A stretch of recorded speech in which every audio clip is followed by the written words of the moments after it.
प्यारे विद्यार्थियों, स्वागत है आप सभी का। आइए बात करते हैं 10+2 क्लास के सबसे इंटरेस्टिंग चैप्टर 13, जिसका नाम है प्रोबेबिलिटी। अगर हम बात करें इसकी वेटेज की, तो ये हमारे पास 9 मार्क्स के लिए इसमें से क्वेश्चन आएंगे। यहाँ से जो 3 क्वेश्चंस आते हैं आमतौर पे, यहाँ से इस चैप्टर से, चैप्टर 13 से जो 3 क्वेश्चंस आते हैं वो 1 मार्क्स ईच के लिए आते हैं, यानी कि 3 क्वेश्चन तो एक एक अंक के लिए हो गए, यानी कि 3 मार्क्स तो वेरी शॉर्ट से आते हैं। इसके बाद एक क्वेश्चन आपके पास 2 मार्क्स के लिए और एक क्वेश्चन आपके पास 4 मार्क्स के लिए। तो आमतौर पे यहां से 5 क्वेश्चंस आपके एग्जाम में आएंगे 9 मार्क्स के लिए। तो ये पैटर्न है जो लगभग हर साल फॉलो किया जाता है। 3 वेरी शॉर्ट क्वेश्चन, एक शॉर्ट क्वेश्चन और एक हमारे पास 4 मार्क्स के लिए क्वेश्चन होगा। तो आइए देखते हैं कि मार्च 2020 में यहां से किस तरह के क्वेश्चन आपके एग्जाम में आए हुए हैं।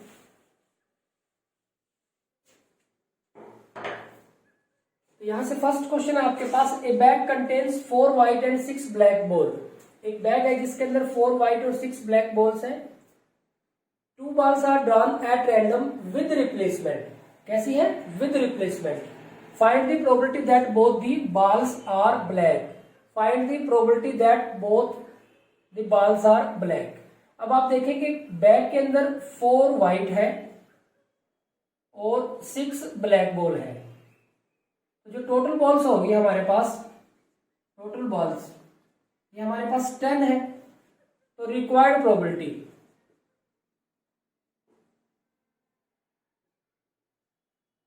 क्या कहा गया है प्यारे बच्चों कि both the balls are black, means probability जो फर्स्ट बॉल है वो भी ब्लैक है और जो सेकंड बॉल है वो भी ब्लैक है। फर्स्ट बॉल टोटल कितने में से निकलेगी? 10 में से। ब्लैक है कितनी? 6। तो कितने में से चाहिए? 6 में से।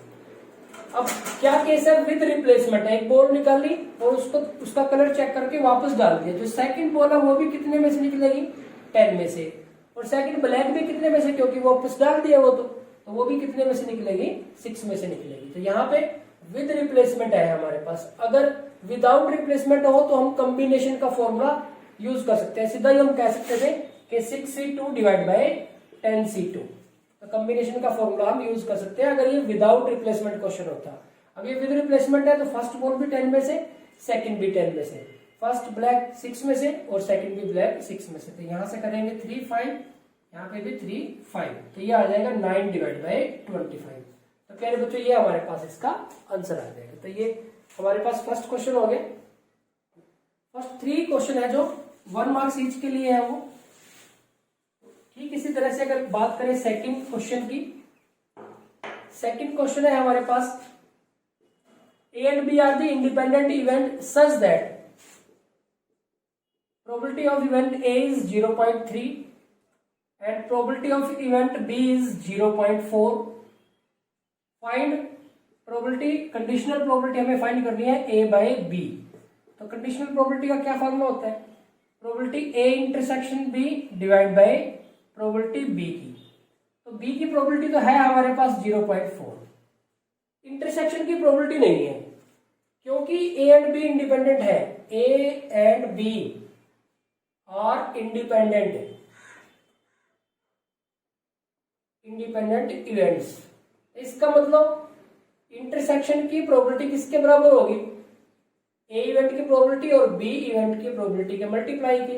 अब इनका तो हमें पता है, ये 0.3 है और ये 0.4 है, इनकी मल्टीप्लाई कर देते हैं तो 0.12 आ जाएगा। तो पहले बच्चों ये रख दो, यहाँ पे इंटरसेक्शन की प्रोबेबिलिटी हमारे पास 0.12 आ जाती है हमारे पास। अब यहाँ पे भी हम पॉइंट के बाद सबसे लास्ट में देखिए 0 लगा सकते हैं, कोई प्रॉब्लम नहीं है। अब ये डेसिमल हटा देते हैं क्योंकि यहाँ पे भी 2 के बाद है, यहाँ पे भी 2 के बाद है। इसको कैंसिल कर लो, 4 पे कैंसिल करेंगे तो ये 3 आ जाएगा और ये हमारे पास 10 आ जाएगा। तो ये आ गया 3 डिवाइड बाय 10 या फिर 0.3। तो ये हमारे पास इसका आंसर आ जाएगा। तो बिल्कुल सिंपल क्वेश्चन है।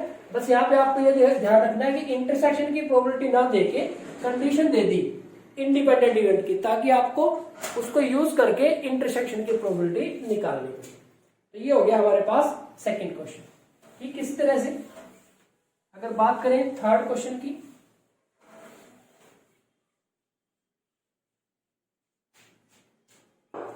इसमें कहा गया a random variable x has the following distribution. ये डिस्ट्रीब्यूशन है, हमें क्या करना है, के की वैल्यू फाइंड करनी है, फाइंड के की वैल्यू फाइंड करनी है। अब हमें पता है कि प्रोबेबिलिटी डिस्ट्रीब्यूशन में जितनी भी प्रोबेबिलिटीज है इनका जो सम है वो कितना होता है, 1 होता है। इट मीन्स 0 प्लस के plus 2k plus 2k, 0k 2k 2k 3k plus k square plus 2k square plus 7k square plus k, ये किसके इक्वल होगा, 1 के। तो ये 7k स्क्वायर 2k स्क्वायर और k स्क्वायर, ये कितने हो गए, 10k स्क्वायर। तो 10k स्क्वायर तो ये हमारे पास हो गए। अब 3 और 2 5 और 2 7, 3 और 2 5 और 2 7 और 1 8 और एक ये हो गया 9 प्लस 9k और ये 1 इधर आके माइनस का 1 हो गया, दैट इज इक्वल टू 0। अब यहां से इसके लिए हमें सोल्व करना है, तो इसके आपको फैक्टर बनाने पड़ेंगे कि क्या फैक्टर इसके बन सकते हैं। यहाँ पे हमारे पास सम कितना होना चाहिए, सम होना चाहिए 9 और प्रोडक्ट 10 इंटू -1 यानी कि -10। यहाँ पे हम कर लेते हैं 10k स्क्वायर प्लस 10k और माइनस के, -1 दैट इज 0, 10k कॉमन, ये आ जाएगा हमारे पास k plus 1, -1 common k plus 1, तो यहाँ पे k प्लस 1 और ये 10k -1 दैट इज 0। तो यहाँ से अगर हम इसको सोल्व करें k plus 1 is equal to 0, तो k की वैल्यू आ जाएगी हमारे पास -1 और इधर से 10k -1 that is equal to 0, 10k that is 1, k is equal to 1 divide by 10। अब हमारे पास प्यारे बच्चों ये दो वैल्यू आई है।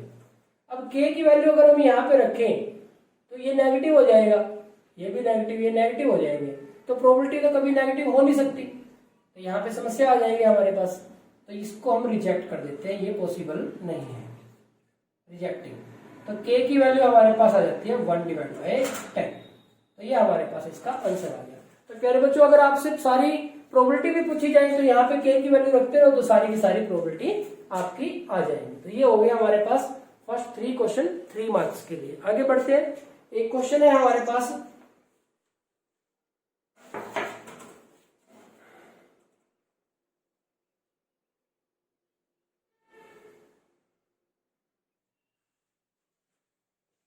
प्यारे बच्चों 4th क्वेश्चन है हमारे पास 2 मार्क्स के लिए। इसमें कहा गया a die is thrown 6 time, if getting an even number is a success, getting an even number is a success, find the probability of 4 success. हमें 4 सक्सेस की प्रोबेबिलिटी निकालनी है। यहाँ पे हम प्यारे बच्चों जब नंबर ऑफ ट्रायल बहुत ज्यादा हो तो हम क्या करते हैं, बाइनोमियल डिस्ट्रीब्यूशन अप्लाई करते हैं। हम क्या अप्लाई कर लेते हैं, बाइनोमियल डिस्ट्रीब्यूशन अप्लाई करते हैं। क्या होता है, P of x is equal to R, NCR P raise to power R और Q raise to power N minus R। अब यहां पे N क्या है, number of trials, number of trials, P क्या है,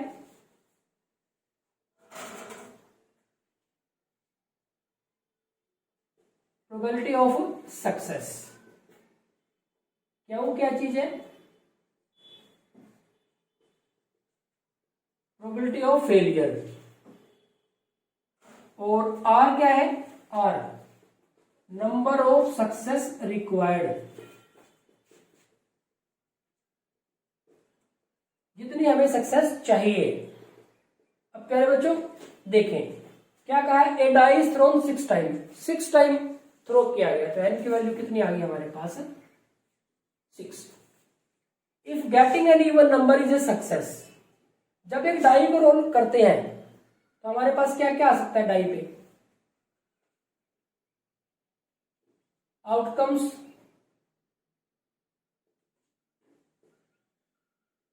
on throwing a die is क्या, 1 2 3 4 5 6। If getting an even number is a success, even number आने को सक्सेस कह रहे हैं, तो इवन नंबर कौन सा हो सकता है, 2 4 और 6। तो प्रोबेबिलिटी ऑफ सक्सेस कितनी हुई, कितने केसेस फेवर करे, 3, टोटल कितने हैं 6, तो कितनी आ गई 1/2। प्रोबेबिलिटी ऑफ सक्सेस 1/2 हुई, तो प्रोबेबिलिटी ऑफ फेलियर क्या होगी? किसी भी इवेंट के होने और उसके ना होने की प्रोबेबिलिटी क्या होती है? 1 होती है। अगर होने की दे रखी है तो ना होने की निकालनी है तो क्या करते हैं? 1 में से माइनस कर देते हैं, या फिर ना होने की दे रखी है, होने की निकालनी है तो भी 1 में से माइनस कर देते हैं। तो इसको 1 में से माइनस कर दो सक्सेस को, तो फेलियर का पता चल जाएगा। ये भी कितना आ गया? 1/2। अब आ रहा है हमारे पास नंबर ऑफ सक्सेस रिक्वायर्ड, कितनी सक्सेस चाहिए? Find the probability of getting 4 success, तो आर की वैल्यू हमारे पास है 4।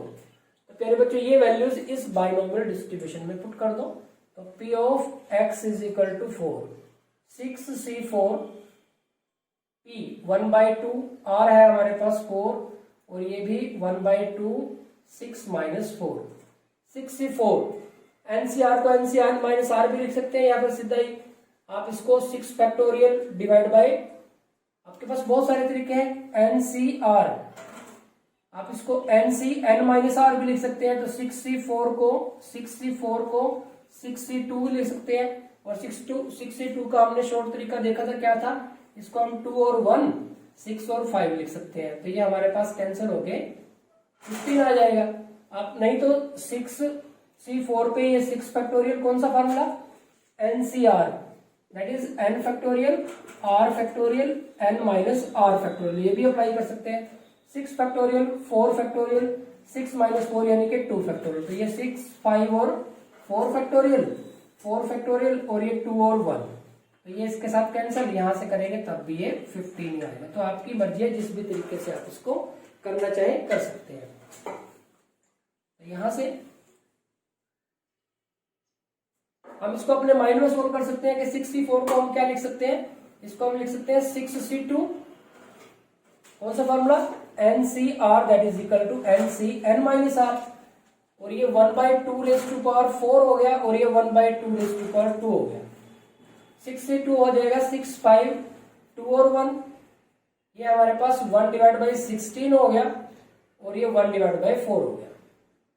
2 रेज़ टू पावर 4 16 हो जाएगा, 2 रेज़ टू पावर 2 हमारे पास 1 का तो कितने भी पावर करे 1 ही रहना है, तो 2 रेज़ टू पावर 4 से 16 आ गया, 2 रेज़ टू पावर 2 से 4 आ गया। अब यहां से हमारे पास कैंसिल किया तो ये 3 आ गया। तो प्यारे बच्चों यहाँ ऊपर तो हमें कितना मिल गया? 15, और यहाँ से 64 आ जाएगा हमारे पास। तो यहाँ पे ये हमारे पास इसका आंसर आ जाएगा। तो प्यारे बच्चों ये हो गया हमारे पास क्वेश्चन नंबर 4। एक और क्वेश्चन है आपके एग्जाम में आया हुआ है, वो 4 मार्क्स के लिए आया हुआ है, और बिल्कुल इजी क्वेश्चन है, बस आपको थोड़ा सा सोचना पड़ेगा कि किस तरह से आप इस क्वेश्चन को सोल्व करें। तो प्यारे बच्चों जो हमारे पास 4 मार्क्स के लिए क्वेश्चन है वो है the probability of solving a specific problem independently by A, B and C are 1/2, 1/3 and 1/4. If they all try to solve the problem independently, if they are try to solve the problem, try to solve the problem independently, solve the problem independently, find the probability that problem is solved. इस बात की probability निकालनी है कि problem solve हो जाएगी। अब यहां से देखो probability that A solve the problem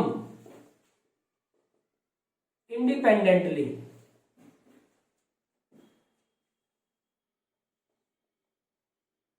कितनी है ये? 1/2, दैट इज इक्वल टू 1/2। इसी तरह से probability that B solve the problem independently is 1/3, probability that C solve the problem independently is 1/4। यहां से हम लिख सकते हैं कि PA, PB और ये PC कितना है? ये 1/2, ये हमारे पास 1/3 और ये 1/4। अब हमें क्या निकालना है? Probability that problem is solved, हमें निकालना है probability that problem is solved, ये हमें निकालना है। प्यारे बच्चों किसने सोल्व करी होगी वो प्रॉब्लम? ऐसा हो सकता है कि ए ने की हो, ऐसा भी हो सकता है कि बी ने की हो, ऐसा भी हो सकता है कि सी ने की हो, ऐसा भी हो सकता है कि ए और बी ने की हो, ऐसा भी हो सकता है कि ए और सी ने की हो, ऐसा भी हो सकता है कि बी और सी ने की हो, और ऐसा भी हो सकते हैं कि तीनों ने की हो। यानी कि तीनों में से एक भी सोल्व कर सकता है, तीनों में से दो भी सोल्व कर सकते हैं, और तीनों में से तीनों भी सोल्व कर सकते हैं। तो ये हुआ हमारे पास केस। अब इसके बारे में सोचना है।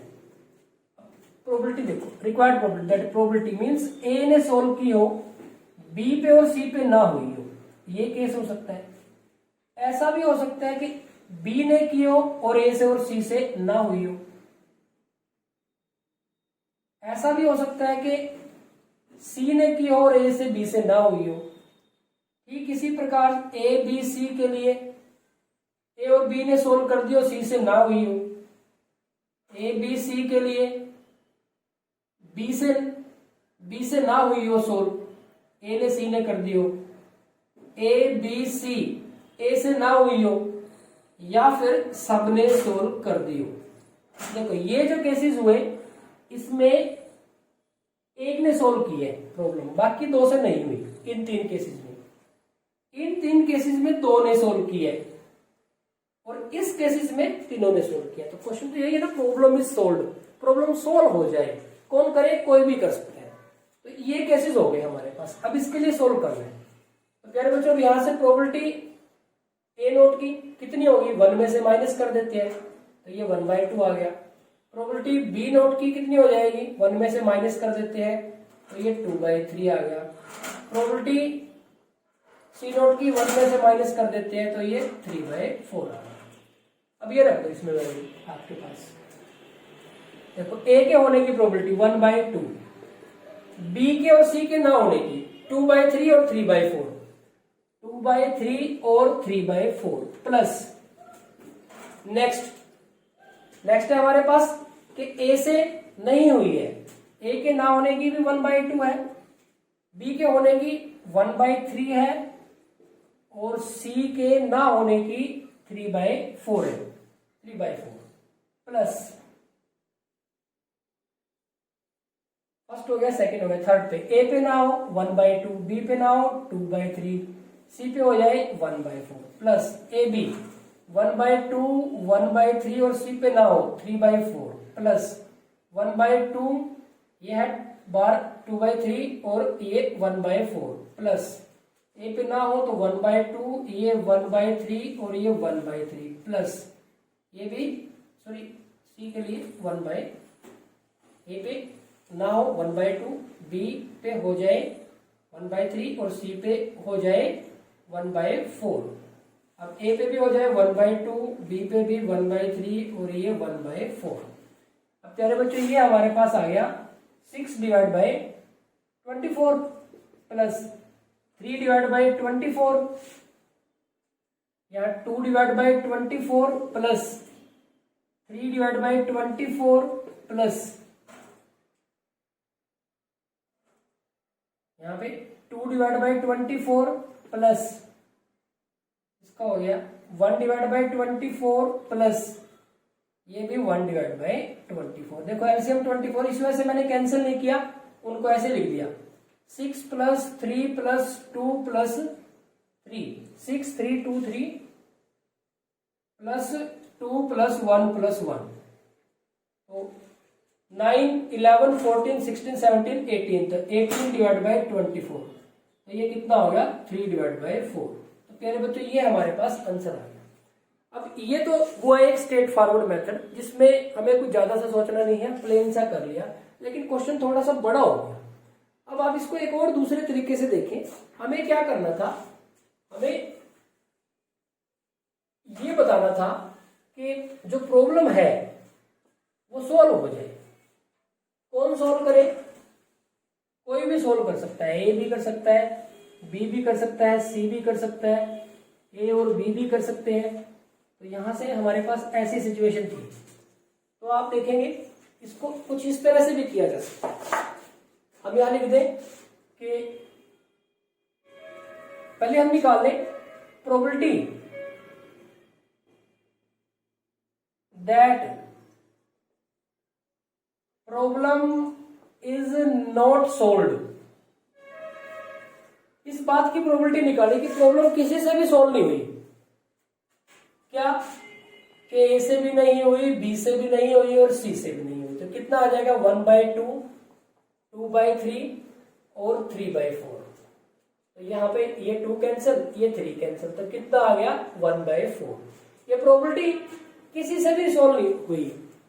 इसका रिवर्स क्या हो सकता है, इसका विलोम। अब रिक्वायर्ड प्रोबेबिलिटी, रिक्वायर्ड प्रोबेबिलिटी यहां पर आप लिखना चाहो तो लिख सकते हो कि probability that problem is solve, कि प्रॉब्लम सोल्व हो जाए। तो इसको 1 में से माइनस कर दो, 1 - 1/4, तो कितना आ जाएगा 4, 4 - 1 कितना आ गया 3/4। तो बिल्कुल इजी तरीका, बस आपको सोचना पड़ेगा इसके बारे में कि यहाँ पे 7 केसेस है।